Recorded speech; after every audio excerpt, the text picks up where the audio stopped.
करा. 15 मिनिटच बुद्धीने प्रार्थना करा. मला हे कर, मला ते कर, त्याच्यासाठी हे कर. 15 ते 20 मिनिटच प्रार्थना करा, पण अन्य भाषात अनलिमिटेड वेळा प्रार्थना करा. बघा काय होते.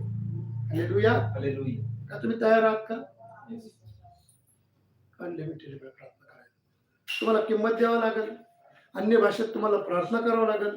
आपण ह्या विषयावर उद्या देखील पाहूया अन्य भाषेबद्दल. हालेलुया. त्या लोकांवर अग्नीच्या जिभा उतरल्या, अग्नीच्या जिभा, आणि ते अन्य भाषेत बोलू लागले. पेत्राने एक छोटासा संदेश सांगितला, 3000 लोक बदलले. तुम्ही तुमच्या कॉलेजमध्ये, तुमच्या कामामध्ये गेलेले असताना तुम्ही जर 2-2, 3-3 तास अन्य भाषेत प्रार्थना करायला लागले, मैत्रिणीला जर फक्त थोडंसं सांगितलं, ती तुमच्यावर विश्वास ठेवून आणि ढळाढळा रडायला लागेल. तुमच्या मैत्रिणीला, तुमच्या मित्राला वाटेल की याच्याजवळ किती ममता आहे, ममता भरलेला प्रभू येशू आहे. एक वेगळी जाणीव होईल तुमच्या जवळ आल्यानंतर.